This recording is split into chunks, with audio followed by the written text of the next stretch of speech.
Hey there, everyone. This is Mystic Fish, and welcome to episode 23 of our Factorio series on building a cellular megabase. Last episode, we started looking at trying to relay out our science cell to make more use of direct insertion.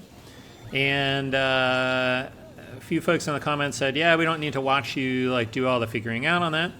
But maybe you can walk us through it after you have put it together. So I have put this together, and I'm happy to walk you through it. Let me talk a little bit about my process here. So what I did was I came up here, and I broke the various sciences down into component parts, and I set them up so that I could have a little test bed here, right? So I could go ahead and make sure that I can produce enough out of a particular setup. And then I recorded in these constant combinators the inputs and outputs here. So for example, this one will produce 103 red signs per minute and will consume 73 copper ore per minute and 100 iron ore per minute, give or take. So I did that just to sort of set up a bunch of different components. Then what I did was I actually just recorded these, and then I looked at them in order for which ones consumed the most ore. And I'll walk through a little bit how this works. And then the ones that consume the most ore, I try to put as close to the resource drop-off as possible. And then the ones with less ore consumption got further and further away. And so, you know, if you look down here, there's not a lot of bot activity going on down here. You know, obviously much more up here, and that's, I think, to reduce the amount of distance that the robots are traveling, which is one of the things that we wanted to do. Let's see, other major things that I did. I took the plastic out and embedded it in various places in here. What I did was I used this little space between these rows of beacons to get sulfuric acid and petroleum gas everywhere that needed to go. I also ended up routing the petroleum gas all the way up and around this side because there were a few things that needed it on this side, like for example this plastic plant here. Let's see, what else is worth saying? So we've got a bunch of iron up here. Oh, that's the other thing. As I mentioned, I put as many roboports along this line as possible to facilitate recharging. So we will see how that works. Let's see. Otherwise, I try to put things near to each other. So for example, we've got the stone bricks going into the stone furnaces, and then the stone furnaces are really just taking a very short logistic hop from here to here. What else do we have? So obviously the biggest actual ore consumer is the steel or at least the individual module was the steel for purple science, which is all of this steel over here. These steel over here have access to slightly fewer beacons, but I did the calculations and we're still producing enough steel in here, as you can see. That we do have some backed up in the output chests over here. So we got purple signs over here. We're doing direct insertion of the rails here. That's sort of one of the biggest amount of items that need to be transported. We've got plastic as another high volume producer, and we've put those out with the places that need it. And so this right here is an entire red circuit build. We're sharing the copper cables with the green circuits here, and this produces a certain amount. This produces the same amount. I initially designed this as a two-sided because you could take this section and flip it on the other side of the plastic, because one plastic plant's actually enough to support two red circuit machines, but I didn't have room for it. So I had to make some changes to the original components that I laid out. We did see this setup of inserters for green science. The one thing that I did was to work around this row of row reports I have a fun little chain of inserters and chests over here for the belts coming across. But otherwise, that's straightforward. We have something similar to squeeze the red science around this roboport into this area. This whole thing here is producing speed modules, or sorry, productivity 1 modules. And so this was kind of a fun one to figure out how to weave all this stuff around, including the pipes and getting everything powered and things of that sort. But this is set up, and it can actually keep this producing full speed, which is good stuff. So those are productivity modules. We've got a similar thing set up. We've got a 2-sided build for LDS. So one plastic plant is enough plastic for both LDSs. We figured out how to direct insert the steel into the LDSs, like so. And then 2 copper furnaces per LDS assembler. And so these can run full speed just from the raw materials of the coal here for the plastic and the ore around the outside for the smelting.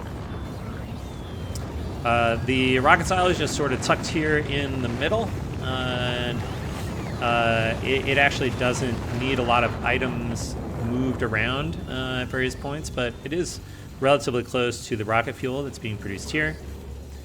And some other things, it turned out that for yellow science and blue science, all its components, they were better set up elsewhere. Again, they don't require a high number of items per second. These are sort of slower recipes, as you can see. So it was fine, I thought, to put those up there.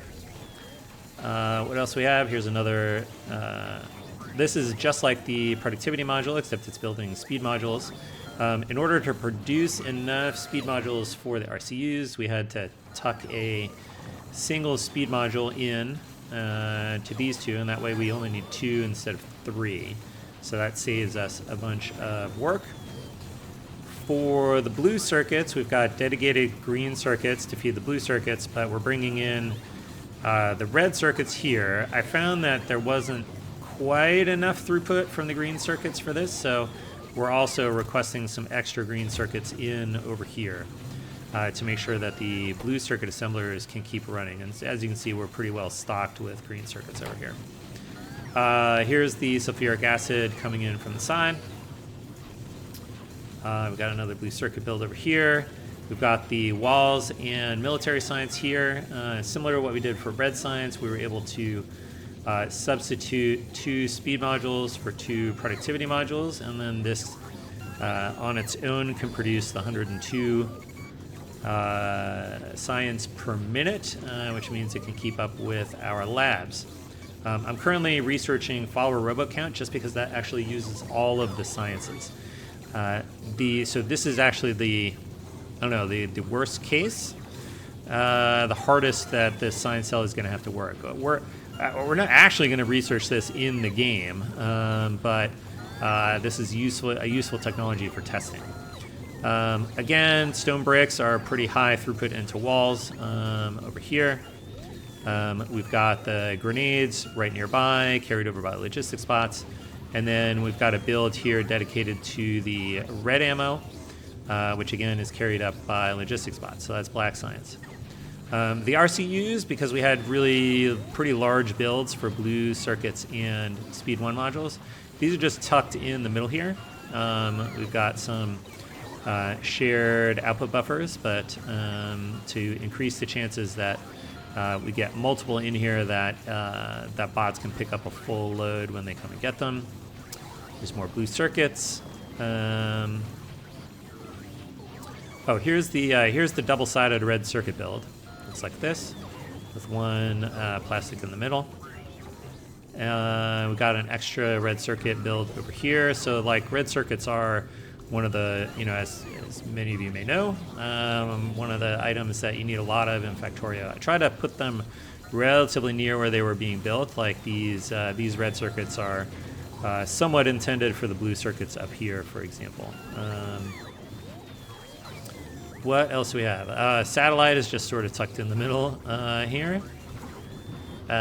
This is the engine build, so actually able to squeeze this all together with just 3 iron furnaces, and then just figuring out how to weave things through.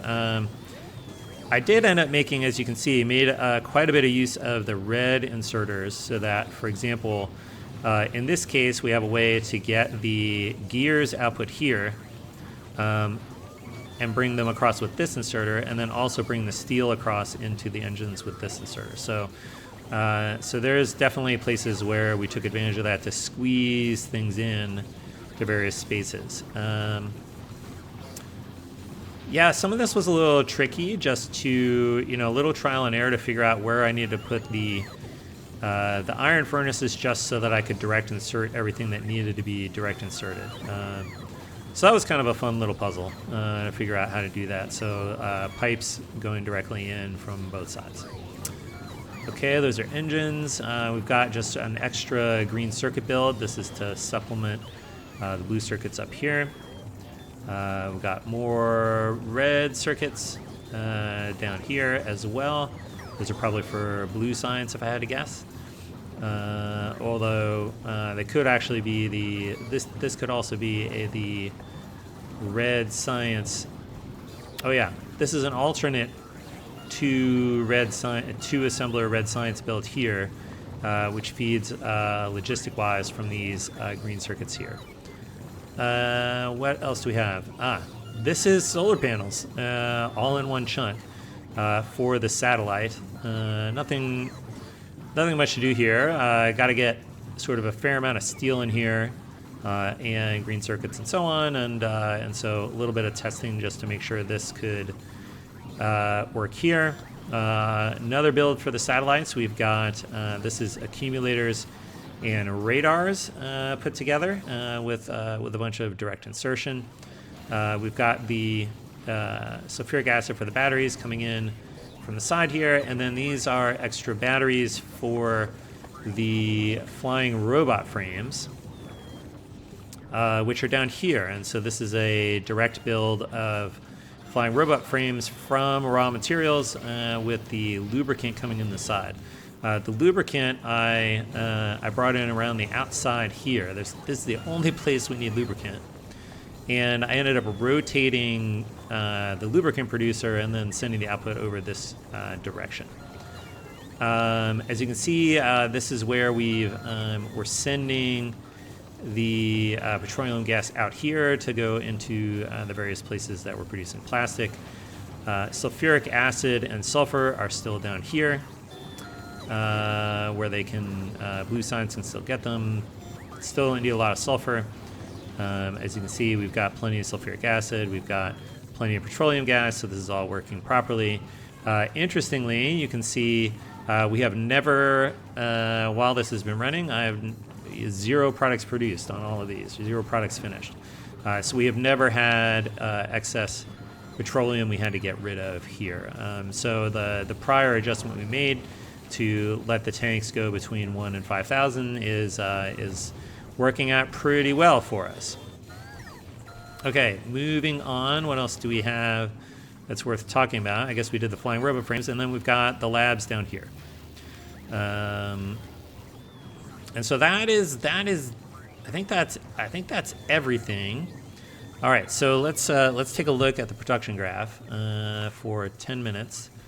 I'm going to say Control F. That lets me filter to science, and so you can see we're consuming and producing 100 science per minute across the board, or close enough for what I care about. So that's good stuff. This is all working properly.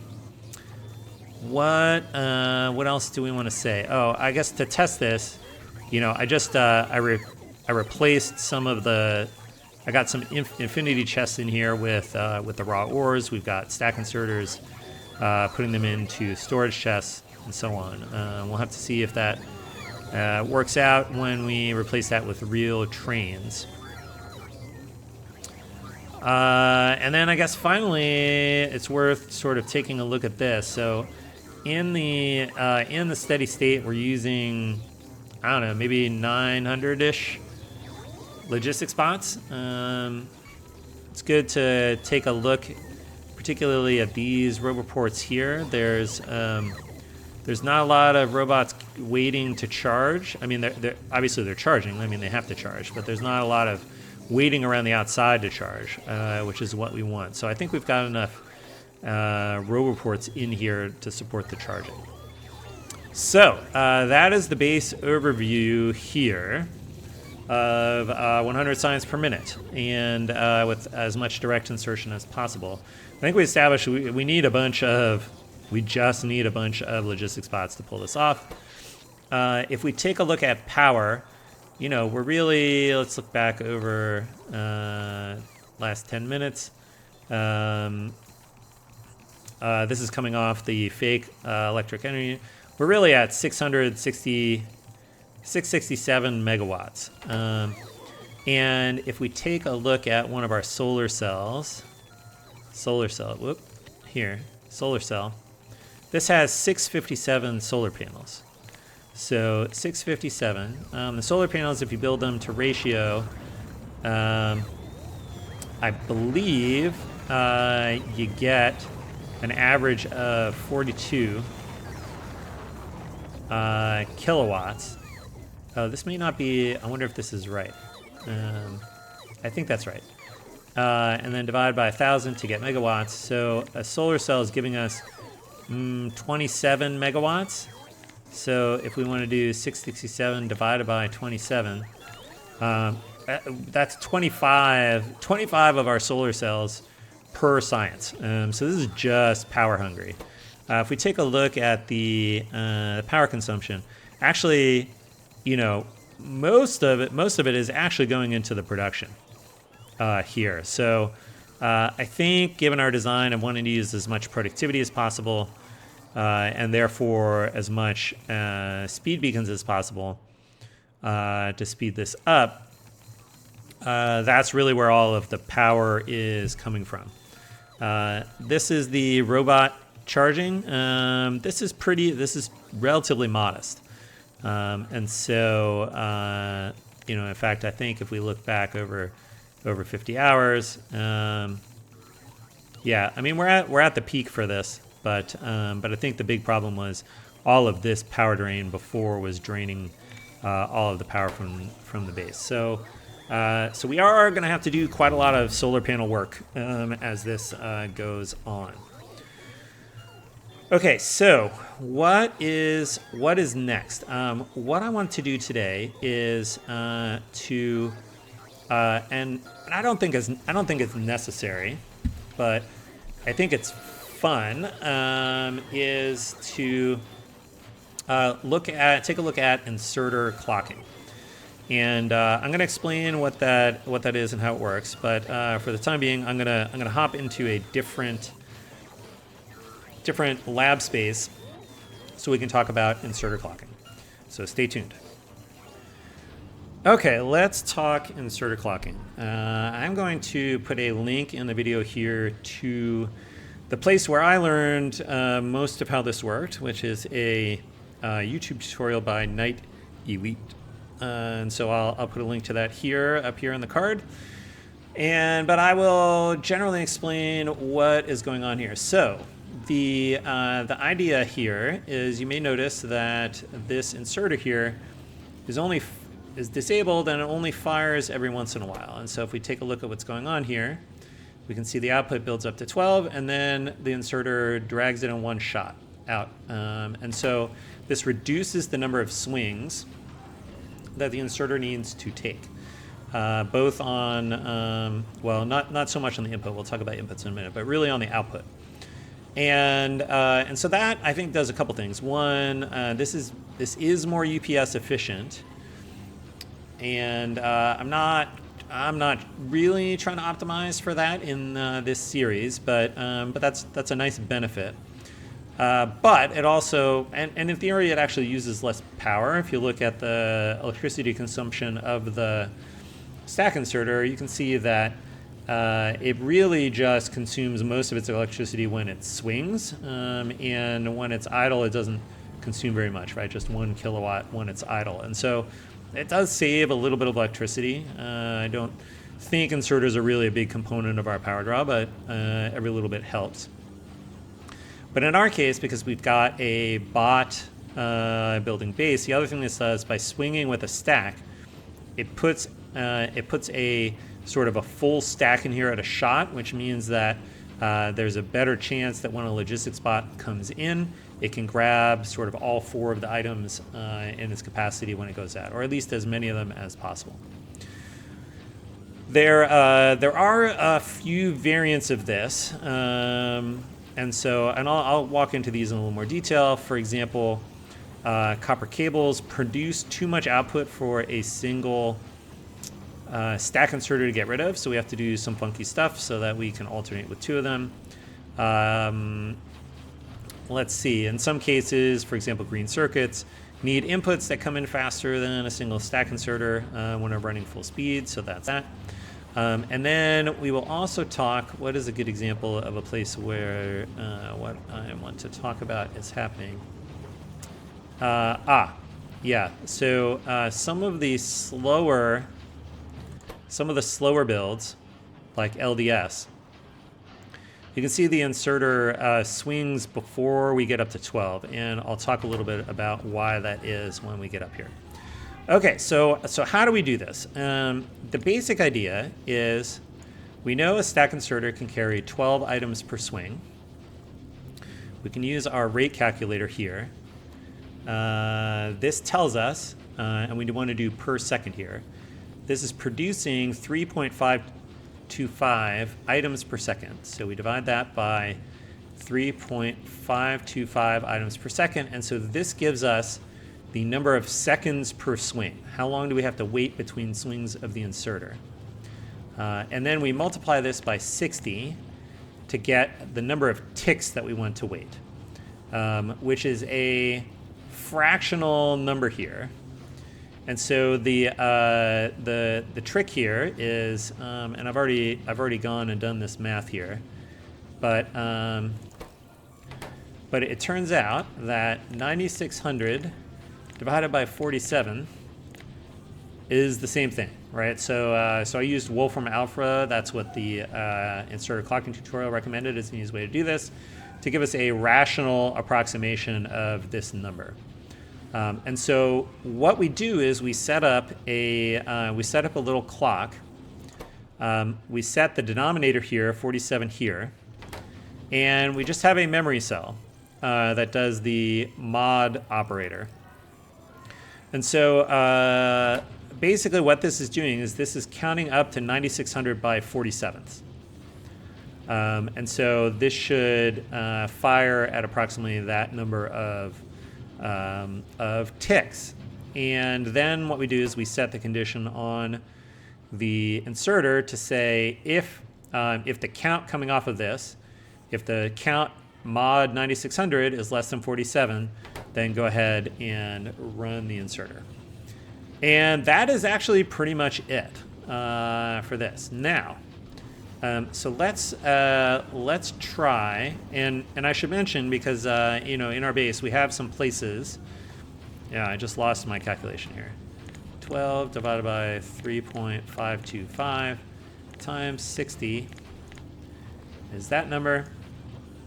If we've got a red stack inserter, a red long-handed inserter, which we're using some places, that can carry 3 at a shot, right? So here the calculation is 3 divided by 3.525 times 60 is every 51 seconds, right? And which is actually exactly 1/4 of the rate for the full stack inserter. So that's actually easy for us to remember on that, because the stack size for this is 12 and the stack size for a fully upgraded red inserter is 3. So that makes sense. Okay, right. So let's take a look and let's see if this here, I'm going to disconnect this for a second because this one is correct. but I want to illustrate something. So let's do the same math here. So we've got, we know we've got 12 for the stack size of this inserter. What's the rate of this guy? 0.385. So divided by 0.385 times 60 is 1870.13. So let me go grab my little thing here. And so this is, I'm off in Wolfram Alpha finding our rational approximation to this, which it appears is 144,000. Ooh, that's too many zeros. Divided by 77. Okay, so there you go. Okay, so so that would mean that if we set it up the same way, we want LDS of 77. We want this guy being the input of this mod 144,000. Output LDS.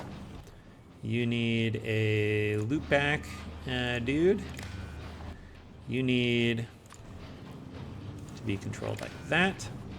And then you need the output going here. And so let's see what happens. So now we should be waiting for this to build up to 12, and then the stack inserter runs, except that the output fills up too fast. And that didn't happen to us up here, right? Like this output doesn't fill up before we can clear it. This output doesn't fill up, or it doesn't. We don't get output full, and that's because there's an automatic insertion limit that comes into play here. And there's a magic formula. I'm going to have to put a link in the comments to the forum post where I found this, but basically the idea is this will stop inserting items into this once a certain number of crafts are available, and that includes inputs and outputs. And so the math for it is based on the rate that a single normal unupgraded inserter, a regular yellow inserter, swings, which takes 1.166 seconds. Then you multiply that by the items per second, 0.385, and then you add 1. And so that gives us a number, 1.45. Now, this is in turn moved so that we take the ceiling of this, which takes us to 2, and then whatever result is there is ensured to be at least 2 and less than 100. So the answer here is 2 for the total number of crafts. And so that's the point at which this inserter will get stuck. Or that's the point at which we will get stuck. Now, it fills up sooner than that, but it's really based on the number of crafts that are available here. And so that changes the math that we want to do here. And so instead of 12, we have to do 2. Divided by 0.385 times 60. That gives us our 311.69. Let me get my little approximation here. Rational approximation, please. Is 24,000 divided by 77. Okay, which hopefully is what I set this to. Yeah, 24,077. And so for some of the slower ones, we have to actually set things up this way instead, so that the machine does not get stuck. Now, this means we only get to sort of swing with 2 at a shot on a normal basis. But that's better than 1. So that's how that works, and that is inserter clocking. So I have actually, in this little lab space, I have actually worked out for all of the items that we have to produce for science. I've worked out, I've done the work to set all the numbers here. And so I think what I'm going to do is I'm going to build a set of clocks and just put them on the circuit network. I think we can build these circuits. We can put all these circuits centrally and do them once. And then put them on our global circuit network and bring them into the cell, and then we can control the output inserters using these. And so that should be pretty fun. So I am going to go off camera and wire all this stuff up, and then we'll be back. Okay, we are back, and we have inserter clocking in place. So where's a good place to look at this? Maybe not that one because it's backed up. But here on the steel, we can see that this is filling up all the way to 12 units and then emptying. And so that is cool because it means that we're transferring things in chunks. So when bots come and pick it up, there is a whole stack here, and so the bots that come and get it can have full cargoes. This is also working on slower things like, let's take a look at productivity module 1s. Here we're at least moving in stacks of 2. We have to do at least that much to keep it from sticking or stalling. And this is, yeah, you can see all the signals there. So I pretty much just went and wired everything up. And does this make a big difference? I don't know. I guess so. Like, we're down to maybe 800 bots in active use once it's once we're fully sort of caught up. We definitely were using, up in the 1,000 range at various points in time, like now. So, for example, right after a launch, then we're ready to start building a new satellite, for example. So that kicks in a bunch of stuff that is otherwise idle. And let's see, where's a good place that we can see this? Maybe down in here, we can see that. We're transferring the solar panels in stacks of 2.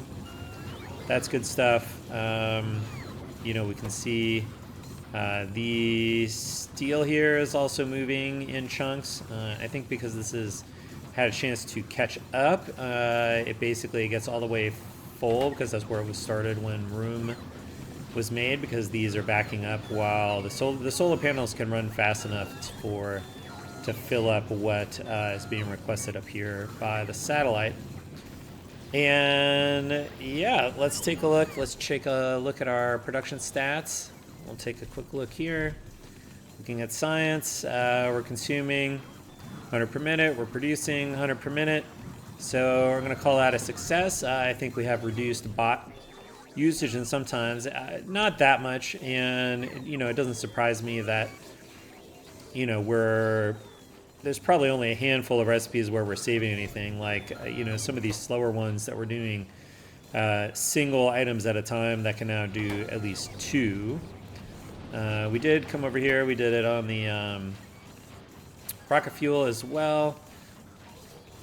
So we can hopefully move stacks most of the time, especially with the productivity bonus. So that is all good stuff. All right.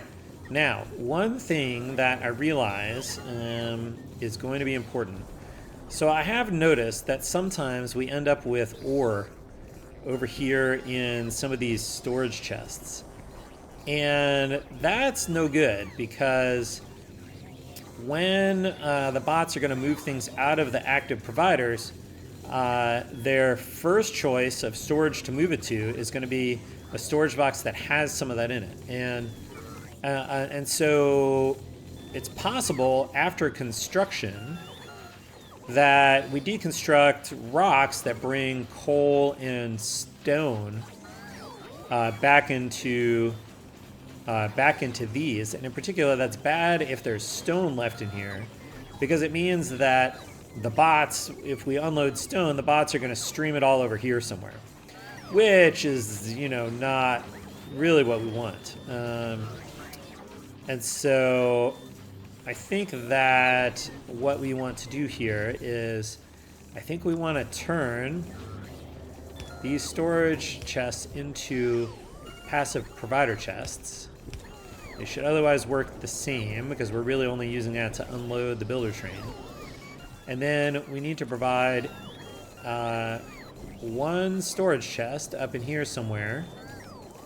Is this, how about right there, should work. And what we want are stack filter inserters. Where are they? These guys. We want one like this, and we want one like this, and we want... Let's see, this might conflict with other stuff we have built in other cells. I guess we can put it up here, actually.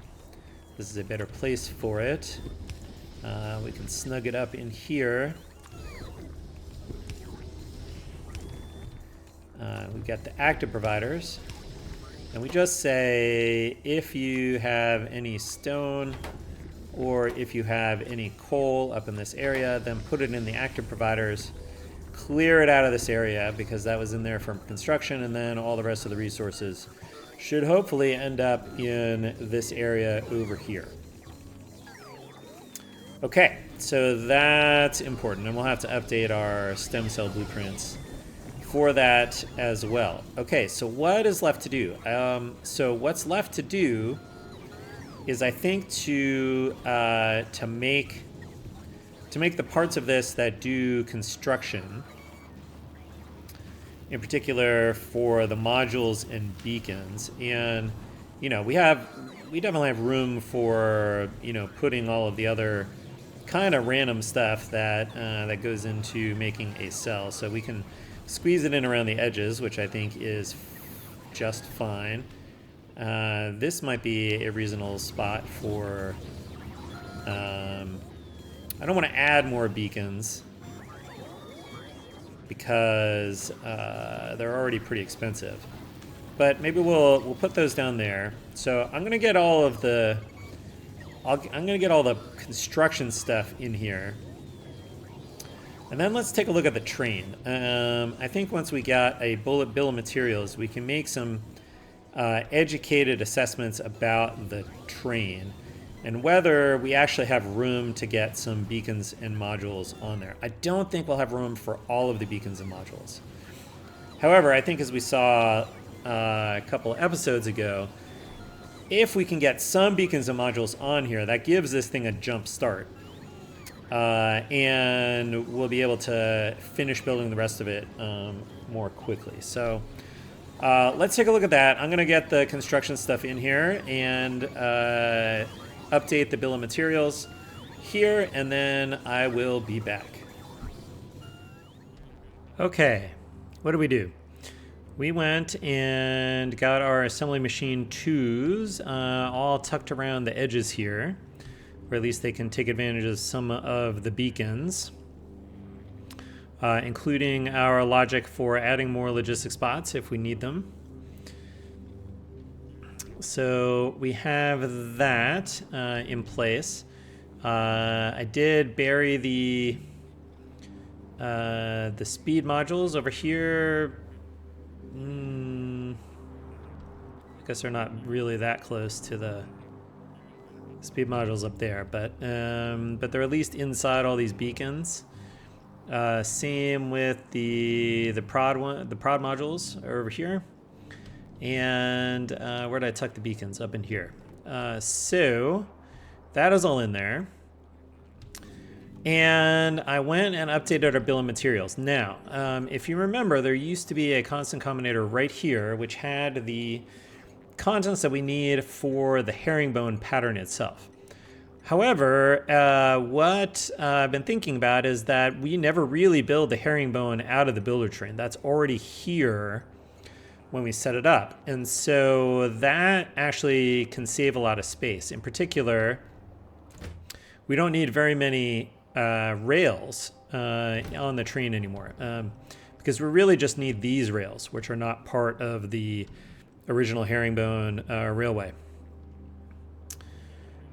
And so that saves some room on the train. What do we do? As before, there's water up here, so we built the concrete and the explosives up here. What else? Oh, the other thing that we did was, where is it? Here's our logic for looking for there to be tier 3 modules and beacons available in the logistics network before we enable science. And so I know before we were using the red science icon or signal for that. I've decided to just make it labs. And I put it on the same control wire with the rest of the inserter clocking stuff. I did add a decider combinator here that will screen the clocks off of the network and put them here without changing them. And that primarily just means that this signal does not leak back onto the global network. So that is good. And then I went around and updated the inputs for things that are not needed for science. So in particular, here, this inserter that puts rails into purple science. Oh, I guess I need to put it here too, actually. While we are at it, is only enabled if that science signal is greater than 0. And so that prevents us from building some of the more expensive stuff. In particular, the sciences, green science, red science. We actually use inserters and belts because we need the belts for the labs. What else? We obviously need the prod modules. The LDS are disabled. I just turned off the steel that goes into them. And this is one of the benefits of using the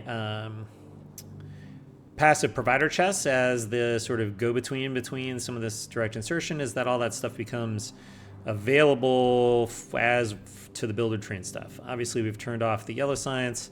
I did shut down these inserters here. We're not building any LDS, so we can't really make any rocket parts anyway, but I figured it was good to do that just in the fullness and robustness of what we want to do.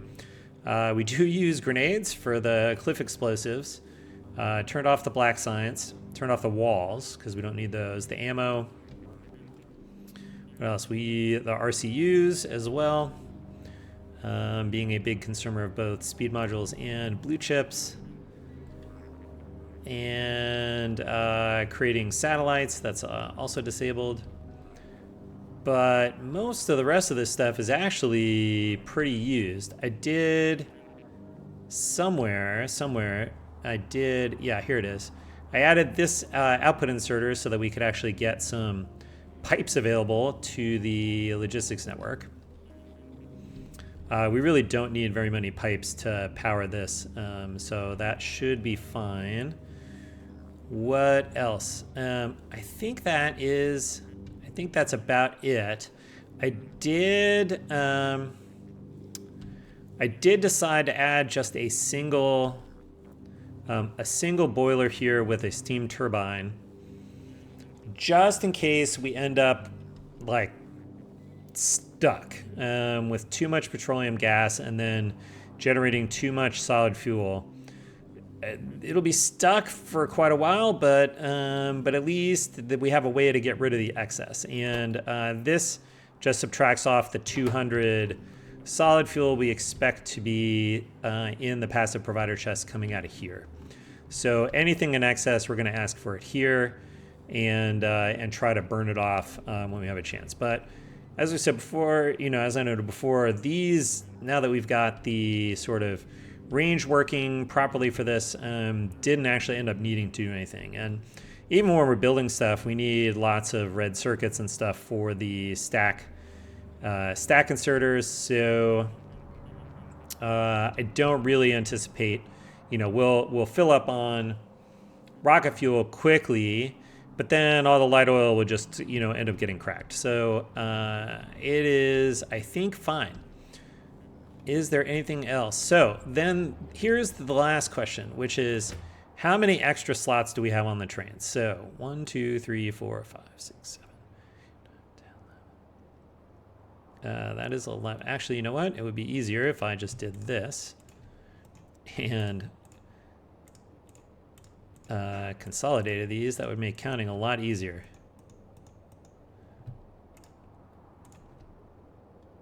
I did that one.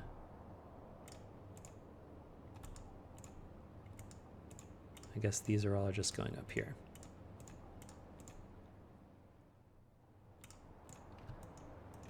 Okay, so we have 22 extra slots on this one. We've got a bunch over here.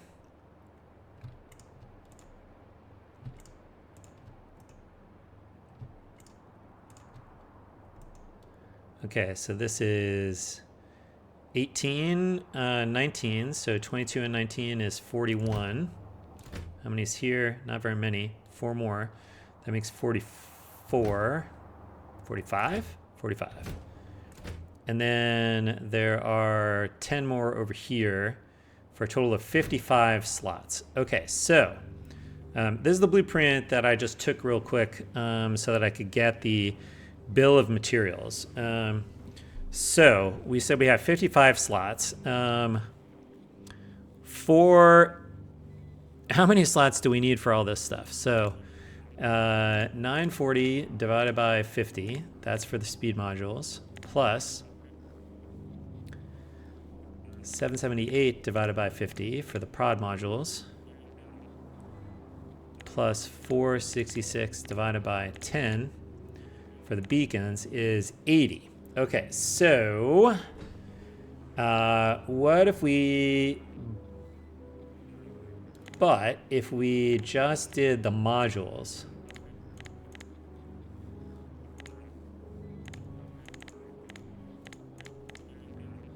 no, there's still not enough room. Okay, but there is room for, there's room for, let's see, we mostly want, we want to get all the prod modules on, right? Oh, I didn't even add that up right. Okay. Clear. Yeah, okay. 940 divided by 50 plus 778 divided by 50 gives us 34, okay, or 35. So I think we can get speed modules on here, right? We can get all the modules on here. So 940 divided by 50, so we need 19 slots for speed modules. So we do have, oh, there was one that had exactly 19. That was this one. Okay, so let's, how do we want to do this? Oh, I guess it doesn't matter. Okay, so we'll put all of our speed modules on here.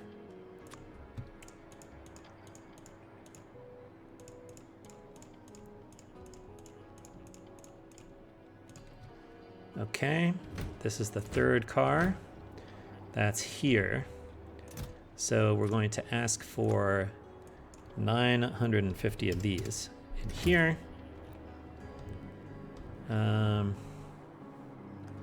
And here comes whatever we've built.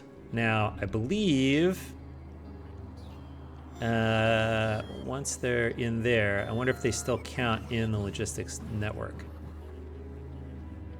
Which is the one that's looking for this? They do count as being in the logistics, so they would have to go on the train to take them off. Because in theory, you can still request stuff out of the buffer chest. Okay. Then how many productivity modules? 778. 778 divided by 50 gives us 16. Who's got 16? You do.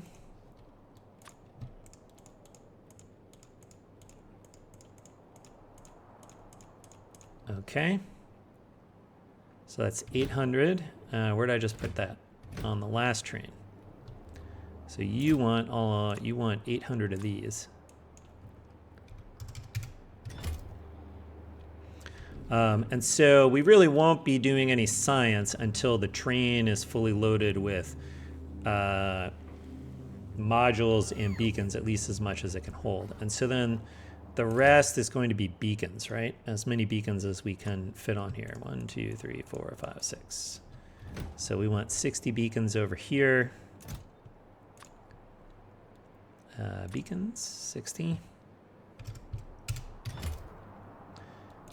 You're full. We can get 4 beacons on here. So that's 40 on this one. Ooh, we're about out of slots. 40. Any room here? Oh yeah, there's some room here. Okay, so 1, 2, 3, 4, 5, 6, 7, 8, 9, 10. 100 beacons over here.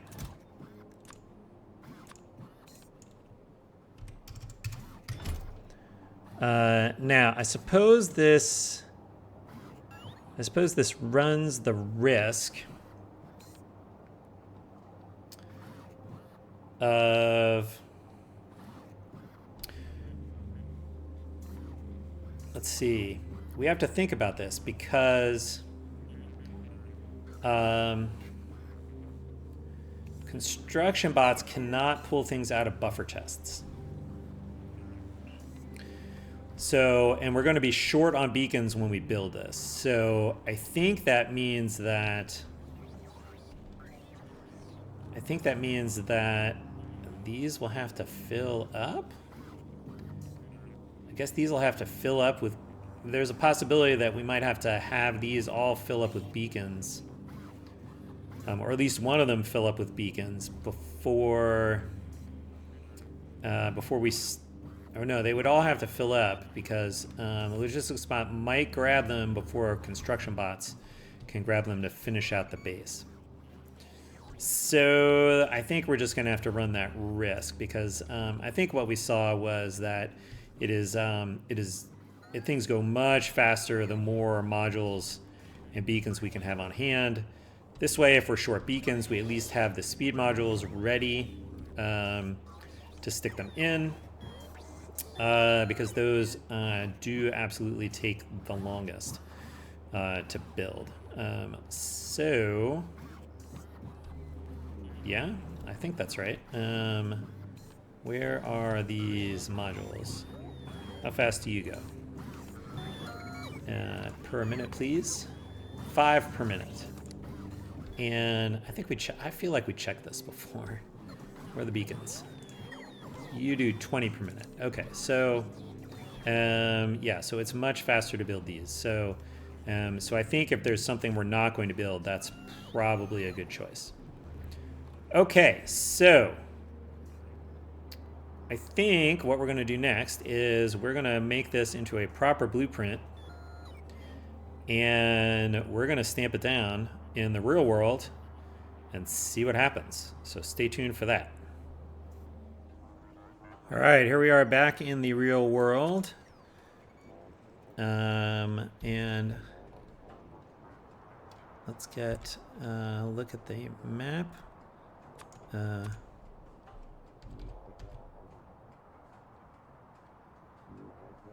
some stuff that doesn't go down.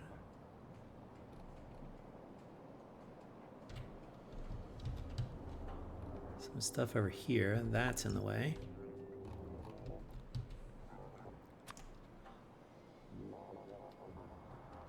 We got something up here that's in the way. This stuff.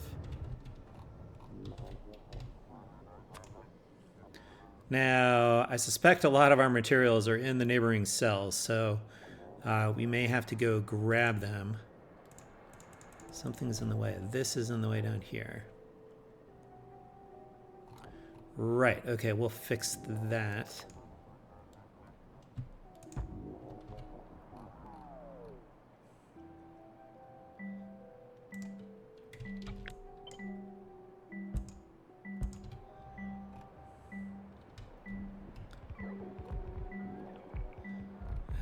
Right, we do not need that loudspeaker. Where are you? you stop. All right, let's see if how much of this stuff comes back.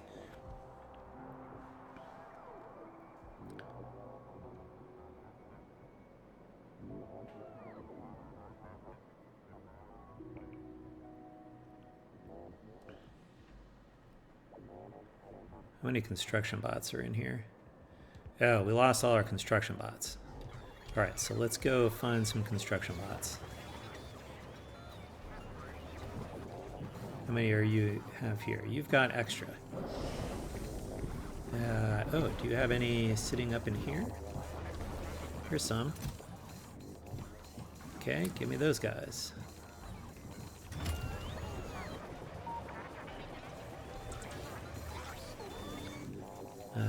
Then we can stick them in here. Put some extra construction bots in there. All right, now we got 63, so that's better.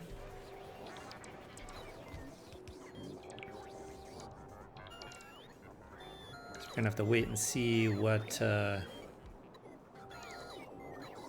transpires here. So stay tuned. I'm gonna make sure this all gets built. We know all the materials are around somewhere, so we will be back.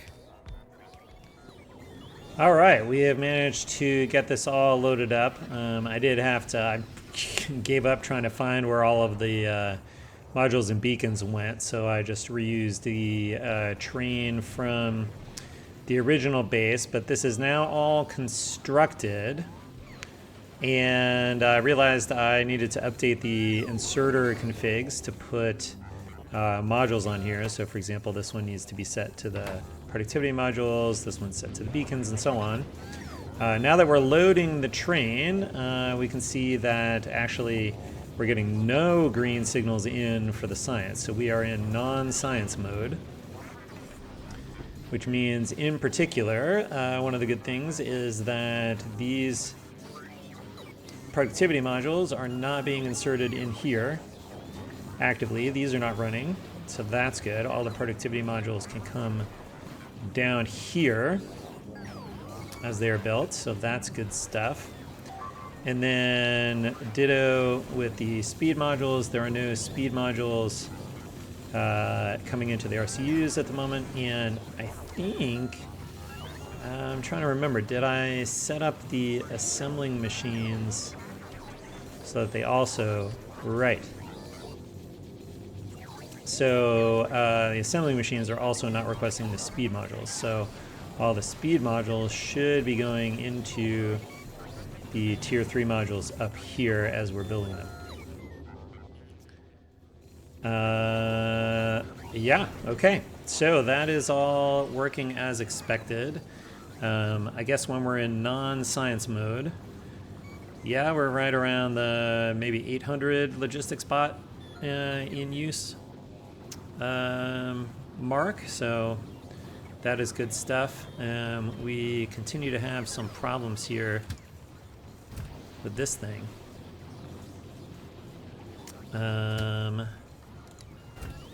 You need to get out of here. Not sure why you got stuck.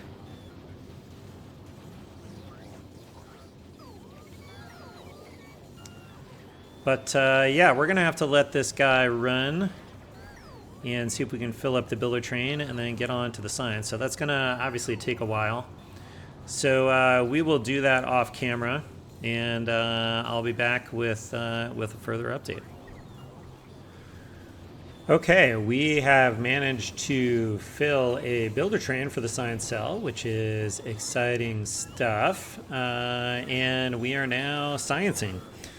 And just to take a look at things, production stats, we are in fact getting right around the 100 science per minute that we are looking for. So that is all good stuff. A couple of things that I changed.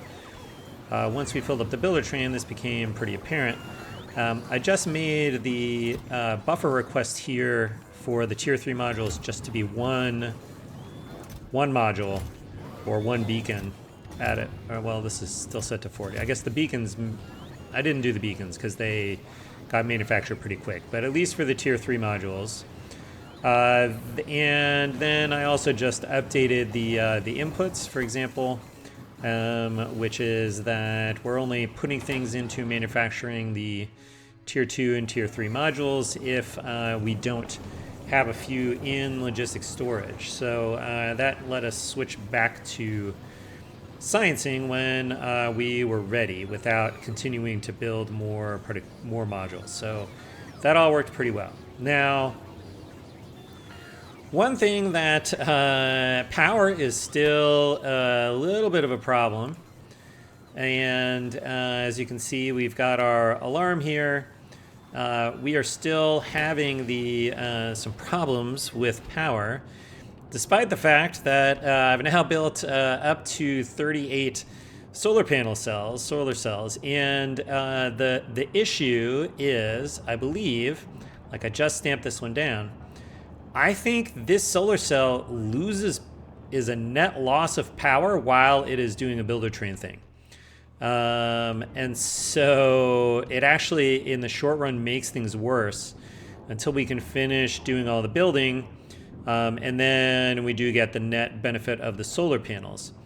So I think that's going to be a problem for future Mystic Fish. I think we need to redesign the solar cells so that the builder part is a lot more energy efficient. And so, yeah, we'll have to be working on that next. But otherwise, I think this is a pretty good success.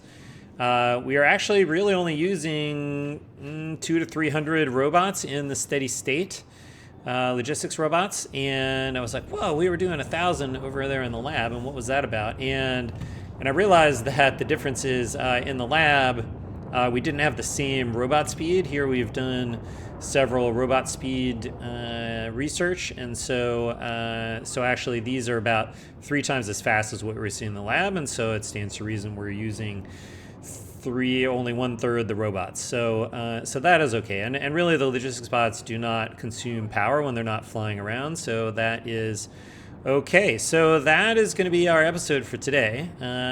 Quite a bit of rearranging and a lot of work with the inserter clocking, which was pretty fun, and the direct insertion and laying this all out.